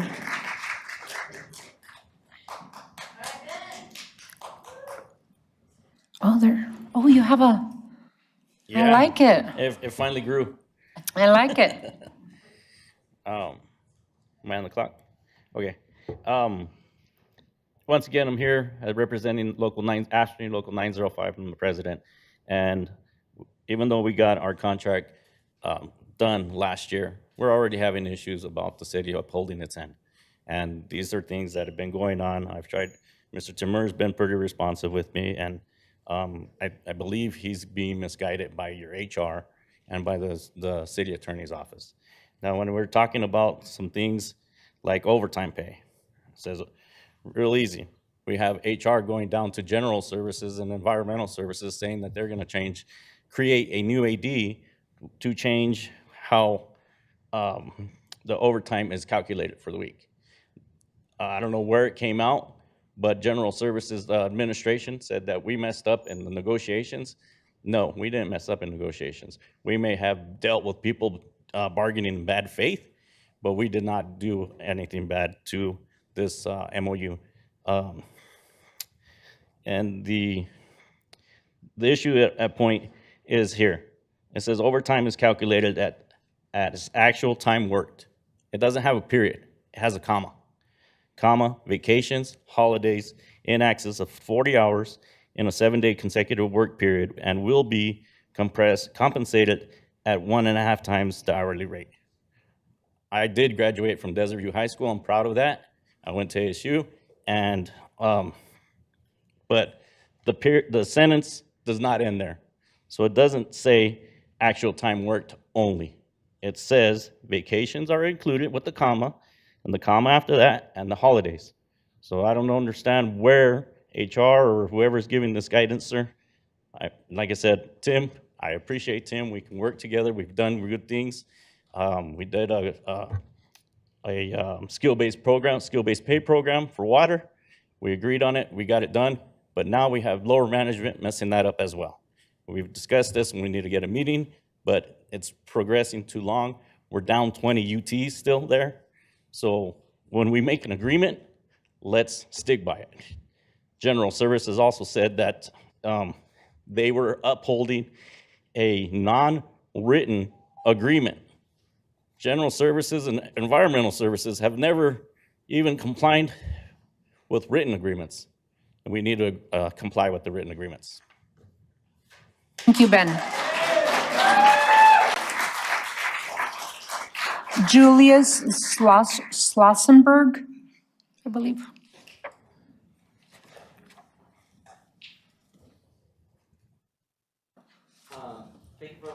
Can you use the tall mic, please? Thank you. Thank you for allowing me to speak. My name is Julius Schlossberg. I'm a resident of South Park, and I'm here to advocate for a public power utility. I'm not going to repeat the salient points that have already been stated. There's a pervasive myth that somehow A profit motive and competition foster efficiency in bringing products and services to the consumer. What it actually does is create a race to the bottom where progress that is made is in how much money can be extracted from the consumer as efficiently as possible. The efficiency isn't in delivering the product. The efficiency is in extracting wealth from our community. Because of this arrangement, tenants who were doing fine 5 years ago are now at the bottom rungs of the rental market. Tenants who were at the bottom rungs of the rental market 5 years ago are now homeless. We are bleeding profusely as more and more people are getting pushed to the margins every day. We have an opportunity here to at least stem this destructive tide washing away affordability in our city by passing a ballot initiative to make TEP a public utility. This would provide desperately needed relief to low-income renters and show the city and state that we are the ones in the driver's seat of our lives, not out of state, out of county, out of country corporations like TEP who are only here because they know that they can extract wealth from our community. They don't have plans to return it. Mayor Ramiro, you recently entered the foray of rent control. I encourage you to consider that there is no path to rent control through the state legislature. They are entirely captured by the real estate lobby. We could flip the entire body and not make any progress. I'm urging you to consider that the only method to get rent control in Tucson is to overturn the prohibition in the Arizona Residential Landlord-Tenant Act through a statewide ballot initiative. It will require years of grassroots organizing throughout the entire state.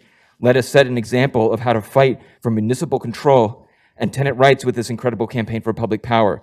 I'm urging you all to fight as hard as you possibly can to make this reality for all tenants in Tucson. And you can bet we will all be together as the battle continues on for rent control and beyond. This is one of the best things that we can do to make our city sustainable for tomorrow and far into the future. Thank you. Thank you. Desi Navarro. Desi Navarro.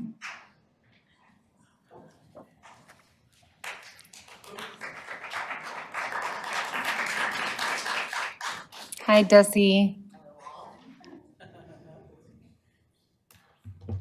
Hi, guys. I'm back again. Welcome to 2026. Happy New Year. Happy New Year. And here I am back in front of Mayor and Council with labor issues. This has been a theme for over a year of me coming to these meetings. You can see how much progress we've made. I want to thank Councilmember Schubert because she started out 2026 with immediately contacting our local, getting a meeting on the books to talk about what's going on with labor in the city. And that's very commendable because I got to tell you, I support public power. I support free buses, but I also have to support my labor siblings who do not trust this body to manage it. I have to acknowledge that. And I need the other half of the plan. You want free buses? That is awesome. But I need to know your plan to protect workers, to protect citizens, and to generate revenue so you can pay your workers. There's got to be the other half of that plan. If you want public power, I totally agree with that too, because workers and the people who live here should be in control of their own money and their own utilities and their own resources in this region. We don't want data centers. We don't want anything that's gonna take power away from the people more and more. And as a union worker, I'm still frustrated because this is the body I come to for help. And I've been coming for over a year, and we haven't gotten real change. Our union representation time still isn't taken care of, and I get told from union leaders across the state that this is a Tucson problem. We are the only ones enforcing it to this degree to completely take away union time from union leaders, where we can't attend meetings, where we can't represent our workers, and that's our sole purpose. And it's a Tucson problem, and that should be embarrassing for this entire committee. So I invite you. People want to support you. My labor siblings that are anti-public power because they don't want to work for the public, they don't want to be public employees, they don't want to be in the same position that we're in every time we get on this microphone, that's insulting and embarrassing to us.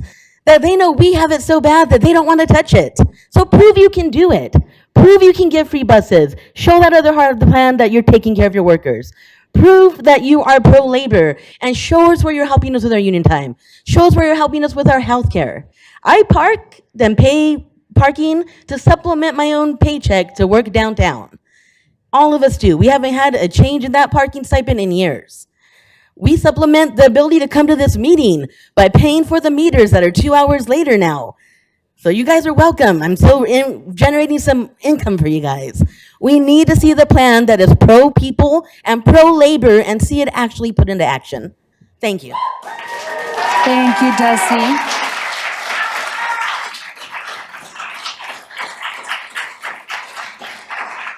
Christopher Duran Quiroz, I think it is.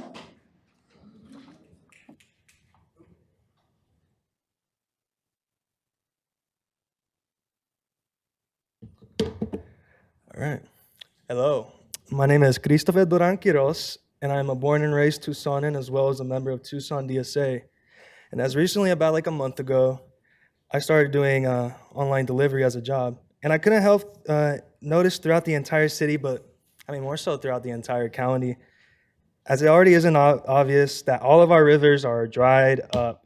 It is abundantly clear that for decades from Ririto River to Pantano Wash, each dried up layer was many missed opportunities for the city to reconsider the trajectory of its resources, particularly our electricity and who's in charge of its destiny and why they have the authority to turn something essential into something competitive or a commodity, especially when indigenous reservations are deprived of something so important as any ordinary Tucsonan with a conscience would jump in a heartbeat to give that to them if they had the skills and means to do so.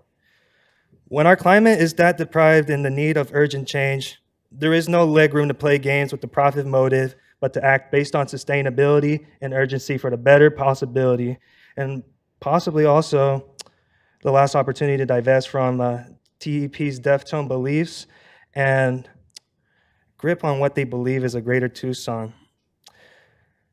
Compare that to what the people of Tucson's ideas are bringing about.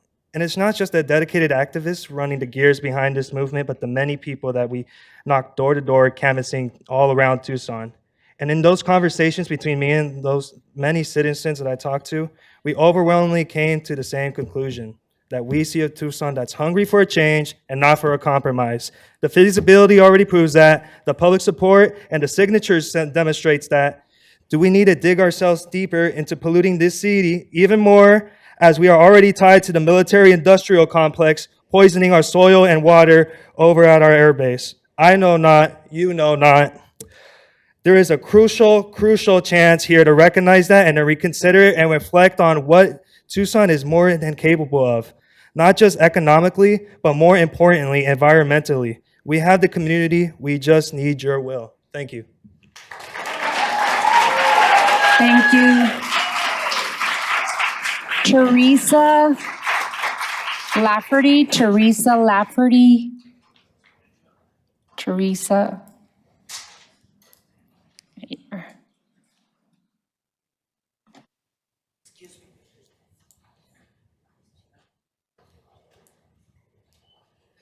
Madam Mayor, City Council, my name is Teresa Lafferty, and I have been chronically homeless in Tucson on and off for decades. I have never seen conditions so horrible for the unhoused. My campmates and I have been rousted nearly every single night since last week, always when we're sound asleep, once even at 3 a.m. The profoundly addicted are the priority for housing and treatment, but too many are saying no. I believe it's way past time for a safe place for people not using illegal substances, or at least for the police and the Downtown Tucson Partnership to leave us alone as we sleep in out-of-the-way places. We're not harming anyone, especially when we're asleep. I am a 61-year-old great-grandmother in active heart failure with COPD, lung function of a 72-year-old, and such debilitating arthritis that I doubt I'll ever be able to stand up straight again. I'm not mentally ill, and I don't use illegal substances. I am not the priority for housing. I'm exhausted. My campmates are exhausted. And I know all the others that have also been rousted are exhausted too. Sleep deprivation causes brain damage and death. This is our lives we're talking about. And for the record, the other political party is using the exact same talking points you are. Thank you.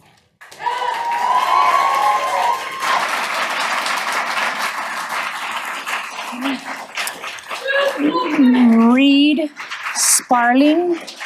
Reed Sparling. All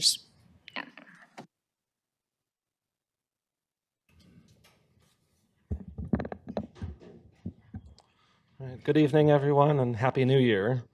My name is Reed. I'm a resident of Tucson, and I'm not paid to be here tonight. I am here tonight because it is time for the people of Tucson to own Tucson Electric Power. A lot of us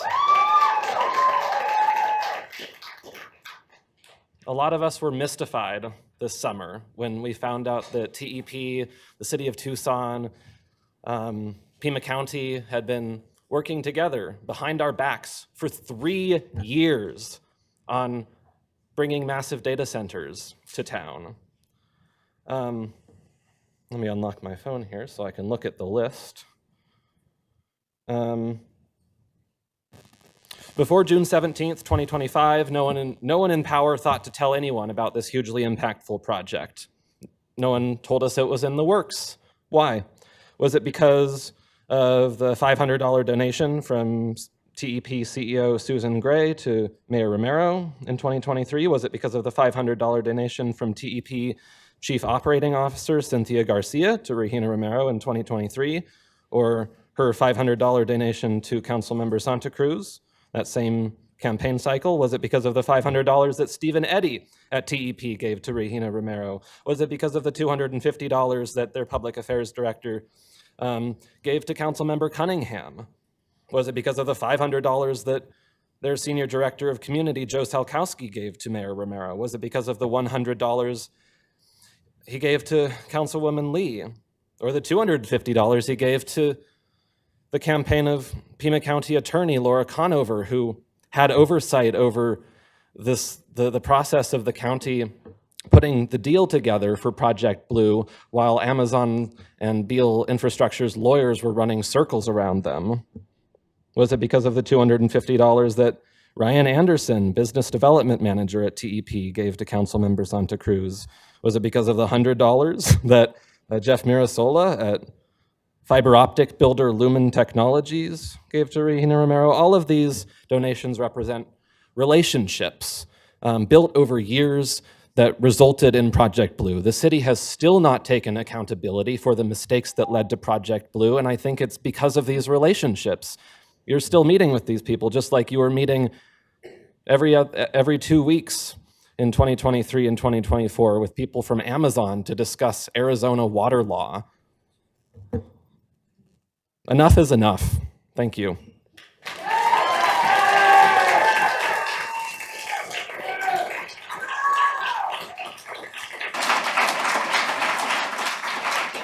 Lee Ziek.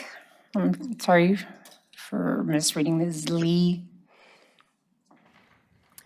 Hi, I'm Lee Zishi. I'm a Ward 1 resident speaking on behalf of myself tonight. I'm a proud member of the Tucson Democratic Socialists of America, and I wanted to share a text that our New York City comrade, Mayor Zoran Mondani, sent me in 2022 when he was an assembly member intervening against Con Edison's attempt to raise electric bills again, and New York State staff and regulators were not doing enough to stop it. Zoran said it, quote, feels like a classic example of the indefensible only continuing because it occurs out of public and political awareness. TEP requesting to raise electric bills again when people are already struggling to pay them, while its parent company Fortis makes millions and millions of dollars every year, is indefensible. TEP working with Beale in secret for years and then bringing Project Blue back from the dead is indefensible. TEP made it very clear in 2025 what our future will be if we stick with them. Unaffordable bills that go up even more to power hyperscale data centers that only benefit Fortis's bottom line and big tech. Just a couple years ago, most people in Tucson had no idea that TEP was owned by a for-profit Canadian corporation, but that has changed. And TEP is no longer able to operate out of public and political awareness. Tucson DSA has talked to thousands of people who are ready to vote in favor of taking over TEP, and rooms packed full of people saw exactly whose side TEP was on and whose interests they served when it comes to data centers. We understand the city's finances are not perfect at this moment, but the political momentum exists now for a public power utility, and people who are struggling to pay their TEP bills can't wait. Do not allow the indefensible to continue when there is another option. Love brought me to Tucson 3 years ago from New York, and the love and power I've seen from the Tucson community over the past 3 years, and especially over the past 6 months, has blown me away. We are powerful enough to take on TEP. Don't do the indefensible and allow a multi-billion-dollar corporation to determine what is possible here. The study y'all commissioned found out it is financially feasible to take over TEP and would save us hundreds of dollars per year, over $1,000 per year long-term. What is required is political leadership.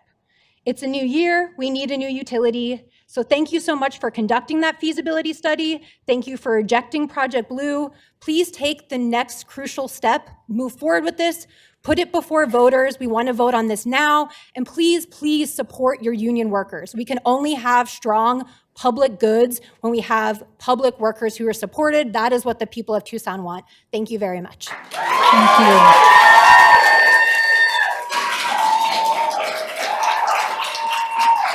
And our last speaker is Carissa Sip. Carissa Sip will be our last speaker. I'm short. All right. My name's Carissa Sip. I'm here for Public Power as well. And I was hoping to have a speech prepared like everybody else, but I don't. But I do have the energy study right here with me. And it is a long paper, but it's feasible. And I'm in agreement as much as everybody here has said. It's feasible. It's financially feasible. It is financially feasible because you're never going to have that perfect moment. If you're going to wait for that perfect moment and use excuses, I'm not getting paid to be here. I know TEP is getting paid to be here. Public affairs, public relations, they're here and they're paid to be here. I am not paid to be here. I'm a 26-year-long engineer. I know what it takes to have this happen. I don't want to have it mansplained to me, like what has to happen about it. It's absolutely possible. I also have a study right here, right now. It's from Harvard, the Harvard Law School. It basically says extracting profits from the public, how utility ratepayers are paying for big tech's power. We know that TEP did a backroom deal recently with Beal for the data center. That's what Chris Maes is here about, and she's trying to protect us because we will pay. In one of these segments of this, it says, shifting costs through the gap between federal and state regulation, and utilities may be saddling ratepayers with costs of unneeded transmission. They documented this. In this year, 2025, they already know this is going to happen. They saw backroom deals, they wrote about it, and it just happened to us. So I ask you now, because it is feasible, push forward. We need to have public power. We need to pay our union people, they need to be supported. We need to support our people. We need to invest in our community. And the best way to invest in our community is public power, because otherwise we're going to lose our water, because power takes water and TEP doesn't really care. I'd like to say more words, but I can't say them in the public. But that's how I feel. They really don't care. They don't really care. They are going for that 6% dividend profit every year. They have made money off of us. They're going to continue to make money off of us. We have people in the crowd that are TEP. They are here because they're paid. None of us are paid. We are not paid to show up. I ran here after work. I got stuck on Broadway. I was freaking out that I wouldn't be able to speak. I'm glad I had a chance to speak. And now I want a chance to help you make this possible. Again, I said, I have 26 years experience in engineering. I know what it takes. I know that the data centers can do better, they should do better, and I know you're being fed up. A lot of lies and a lot of lack of transparency. And if they can do backroom deals and Chris Maes has to step in, what else are they not telling me? You know they're gonna ask for 14% next year. They're gonna double every profit they want because they don't respond to us. They have stockholders they respond to, and they have a major company, Fortis, that has a greenwashing record. Thank you, Carissa.